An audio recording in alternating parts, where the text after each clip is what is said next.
Alright, hey everyone, TimaeuSS here. Welcome to another Princess Connect video. So today it's going to be a special one.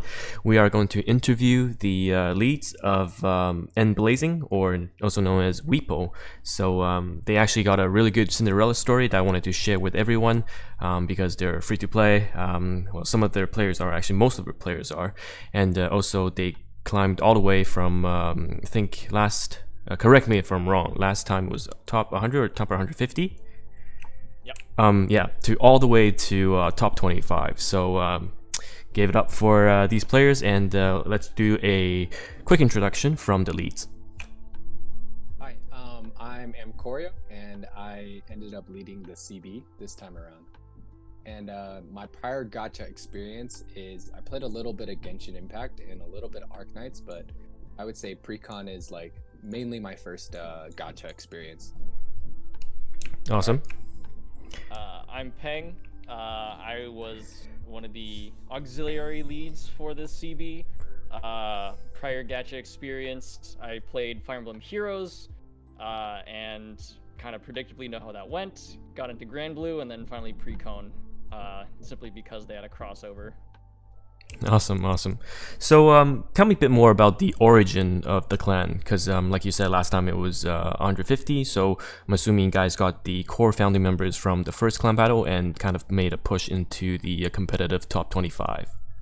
Yeah, so I can talk a little bit about this one. Originally nBlazing was Neptune and a couple of his buddies, I think in real life. And then from there, we sort of just expanded through really aggressive recruitment from the, the global / JP Precon Discord. And yeah, the goal was actually top 3,000. All right. And yeah, we were very pleasantly surprised when we snuck into the top 150 on the first CB. That's good to hear. And what was the recruitment process like? Because you said it was quite intensive. Oh yeah. So I mean, in the initial stages, I think, of recruitment, it was really just a rat race. It was just all of these different clan leaders, including Neptune, sort of just sniping people from the Precon Discord. People posting that they're looking for a clan, and whoever got to them first would, secure the spot, I guess. And how did the final roster look like? Were everyone max levels? What was your mix of free-to-play or pay-to-win players? Yeah, I can answer that one. So our final roster, it was really interesting because we actually had about half of our levels were in the 70s actually, and the other half were in the 80s, but not that many people were maxed out. So we didn't expect to do so well because we just were lacking a lot of levels in comparison to a lot of other like top 50 guilds, for example. And in terms of like spending status, most of us are free to play or monthly pack. We have a couple of light spenders, and maybe like I think we have one heavy spender, but other than that, almost all of us are free to play or just get the monthly pack. So we weren't expecting to really reach or go for like very competitive like top 25 or top 50. We were just hoping to do our best. For sure. And so how many, I guess, 5-star Kaori or Makoto did the clan end up having? So we actually got really lucky to even have Makoto or Kaori at 5 stars, despite like many of us being launch players. Right. We ended up having 2 Makotos in the beginning and 1 Kaori 5-star. And our Kaori 5-star, for example, was a launch player and free to play. And we decided to he decided to put amulets into it as like an investment for our clan.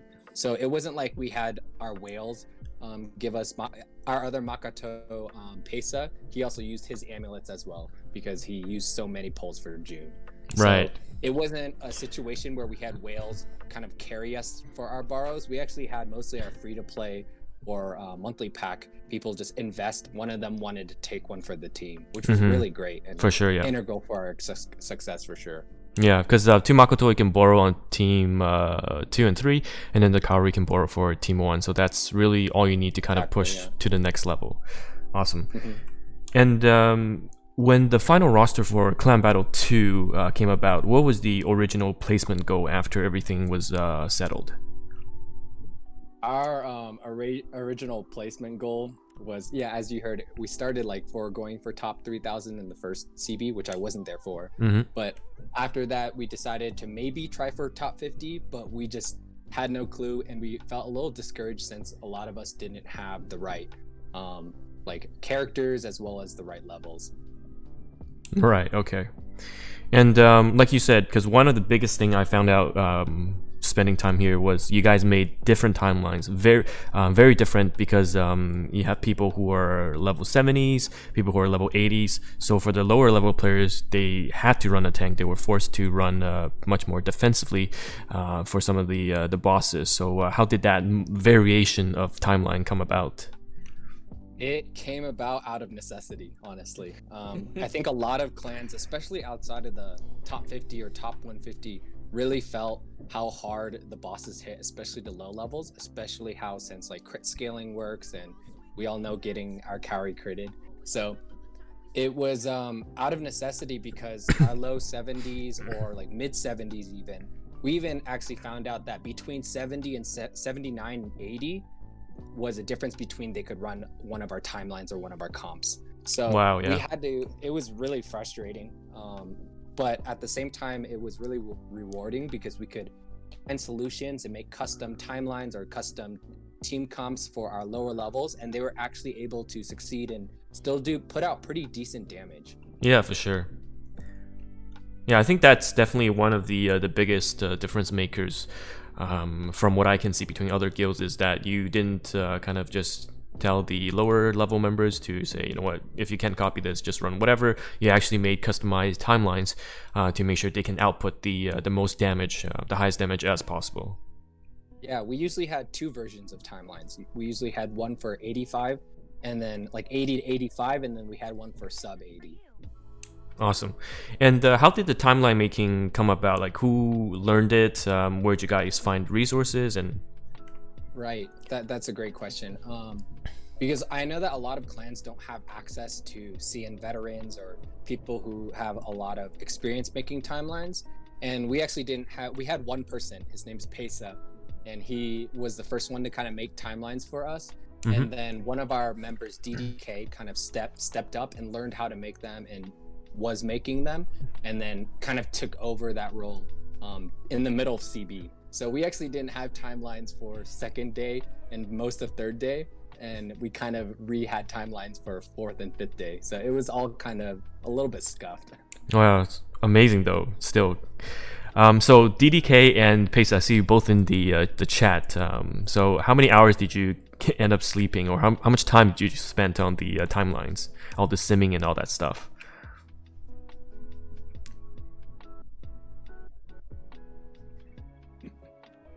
Oh, they're both typing. Yeah. You can, of course, you can speak. Yeah, go ahead. Yeah. Let me just turn your volume a bit high. Yep. Hey guys, DDK here. So I basically handled a lot of the clan's timelines from day 4 onwards, and really hectic. Probably spent anywhere from like, I don't know, 3 to 5 hours a day just on timelines. Wow. And a lot of that was because, as Am and Peng had mentioned before, we had to adjust timelines based on people's levels. So a lot of the timelines, I was level 84 at the time, so they worked well for our 82 plus members, but for people below that, we actually had to do almost like one-on-one focus sessions, see which characters everybody had, if they were able to survive, and then we worked with each of those lower level members one-on-one to help them optimize their teams. Awesome. Wow, so you guys really put a lot of effort, because one-on-one was definitely something that Scarlet did not even do. We were just like, do this, follow this. If you can't, you got a problem. Yeah, I think it only was a result of because we had so many low levels, which a lot of clans try to avoid. Usually. Yes, for sure. Yeah. Okay, and then in terms of for the second clan battle, the Minotaur obviously was infamous for its phase 2 enrage stats. How'd you guys feel about the mechanic? Because I'm assuming it's quite new for you guys. And do you want to answer that one? Yeah, so the first lap around, no one really had an issue with it, but the second lap, that one we put a lot of thought and just planning and organizing into. This was primarily done, I think, by Mcorio, but the plan basically for us was literally throwing all of our, sort of weaker teams at it until we could get it just before it enraged. Right. And then doing a massive joint attack involving as many members as we could at one time.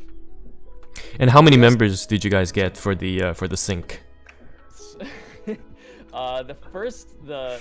The second lap, our first joint attack against it was, I think, around like 24 or 25 members. Wow. And then the third lap, we got almost everyone, 28. Oh, that's really, really good. Yeah. 27, okay. 28, 27, I'm looking at the updated. So, for the sync mechanism, after the sync happened, obviously there's still some HP left because it's going to be very difficult to completely skip the enraged phase. How'd you guys deal and adapt with the enraged Minotaur? Oh, I can definitely answer that one. I'll talk specifically about lap 3. We made it we ended up planning so then we can have as little teams as possible have to go after we enrage the Minotaur. But for lap 2, for example, of course we can't do that. We have to actually clear through it.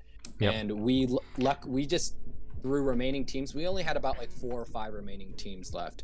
So we just threw them at it.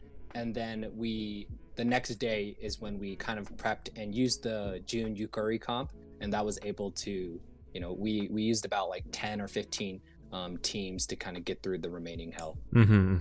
Yeah, that comp is definitely very good against the enraged Minotaur. A lot safer, in my opinion.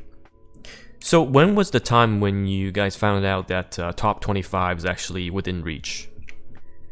So we actually found out on the first day. Oh, right. I think that's really what allowed us to reach top 25, because we ended up getting 18th on the first day because lap 1 was significantly easier on the lower levels.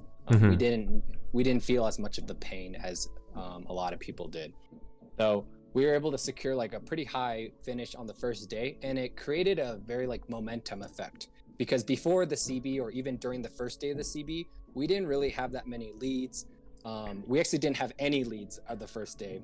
I actually ended up stepping up, and it wasn't planned or anything. Right. But then it caused a momentum shift in our entire clan to get a lot more involved, a lot more motivated, a lot more motivated to basically put in more effort. And we had people like DDK, Artenez, Pesa, Lance, a lot of people like stepped up into these like sub-leader positions, which really alleviated a lot of the time and pain that it took to coordinate, make strats from the beginning, timelines, all the things that need to go in to be successful. Awesome, that's really good to hear. And I think part of the reason why we were kind of, at least I was aware of the clan, was because the auto clan is pretty close to you guys on the last day. So we're actually calculating everyone's score, because as you know, one of our players got banned, and we assumed that Crunchyroll is going to take his score off. So we're calculating minus that score where we will end up. And then I think on the last day, our final calculation was that we'll just make 25th with you guys on top, because we were finding out who was 25th and 26th at that time. So and then I got contacted, and this is definitely worked out. So what are some of the memorable moments during this CB that came about in terms of what happened during a certain boss, or a member screwed up? Because for some other guilds, there are points in time where, for example, someone pushed the Minotaur into enrage while everyone was waiting for sync. Did anything like that happen? Okay, so Peng, do you want to go first? Yeah. So I'll touch on that actually a little bit, but originally the most memorable portion of this CB, for me at least, was literally just directing waves of people to throw their weaker teams at it, because we were trying to be incredibly careful not to put it into enrage on lap 2. So we were sending 4 people at it at one time, making sure that they reported back and before sending the next wave of people at it. So Right. that led to some pretty, like touch and go situations, but I thought it was pretty fun. That being said, though, on the last sync attack, we successfully got to our last stopping point where we did roll call, but two of our members accidentally let it go. And they accidentally pushed the pushed the Minotaur into enraged, so it Oof. kind of flubbed the last sync, but it all worked out, so it was okay. Interesting, Yeah, interesting. That was definitely a memorable moment for me, and I guess like kind of tying into that memorable moment, we did push it into enraged, but we had this 2-part sync attack for the joint attack that I think a lot of clans could adopt, because the mistakes always happen. Is we actually paused first at 1 minute 20 seconds, so to let everyone in and make sure everyone was in. And then we paused again at 10 seconds, and that's where we kind of messed it up.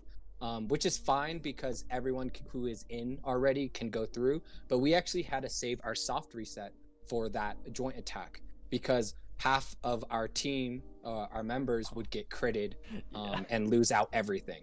Right, and okay. especially the lower levels had a higher chance of being critted. So we lost about like 10 people to the for the soft reset. They had to hit the enraged bull, but luckily we didn't mess up our like total joint attack because it's 2-part system. Yeah, I think that works out really well because then everyone's at least in that instance. So the worst case scenario, if people let through, then the people in the instance don't have to face the enraged bull. Right. Cool. And obviously, being a pretty much free-to-play guild with lots of people who are not max level, reaching 25 again is definitely a feat. What do you have to share with other members or clans if they want to be as successful as you guys? Yeah, I can start. So I think the big thing that we wanted to kind of let the community know is that it is possible to participate in competitive CB, even with low levels, even with not great stars. I think it's really possible to actually, be a part of competitive CB, and that there are a lot of things that are really important. And what made us really unique was the fact that we did have a really good foundation in community.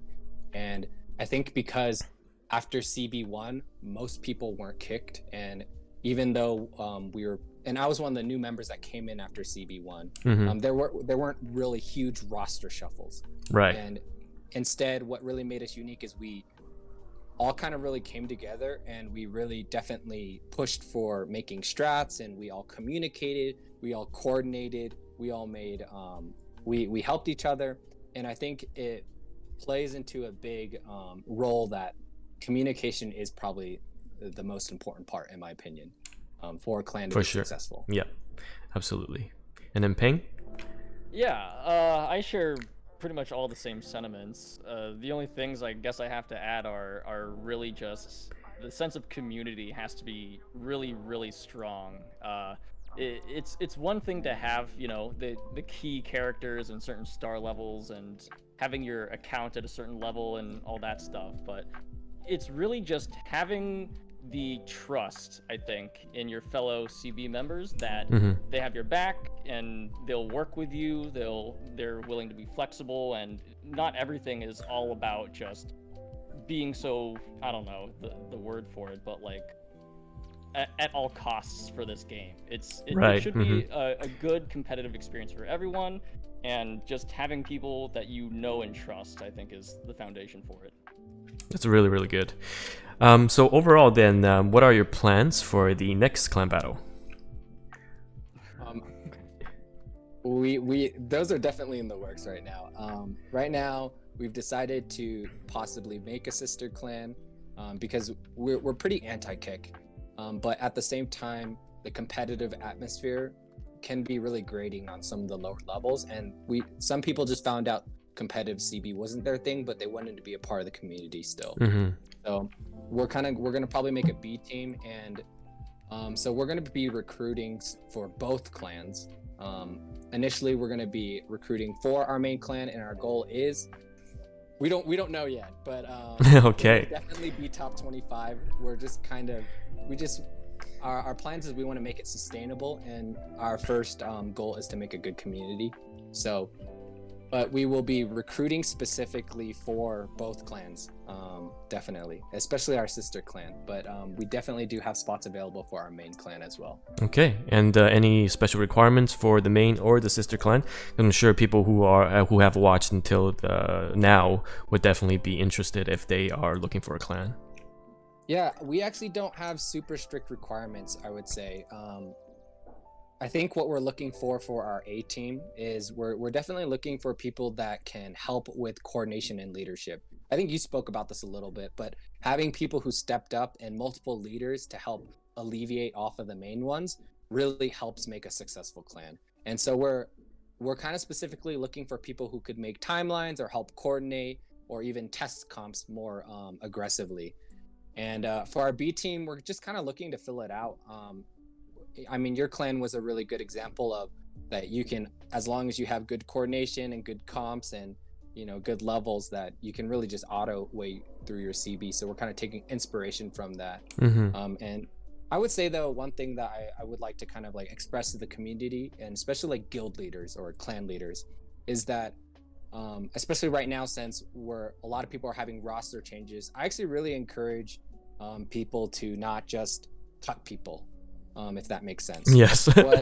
what we really found out is that it's much better to have someone that's low level or low stars that is like a good part of the community or helpful or like adds to it. That's like much more important, because stars and levels can always be corrected over time. It might not be a short-term effect where maybe next CB it might gut you a little bit, but down the road it will it'll even out. So it's much better, and it's much harder to find people who are like good part of the community or can add to it. So I really encourage like clan leaders to really be hesitant on cutting and seeing maybe they just need more time, or maybe they just need a little bit more guidelines.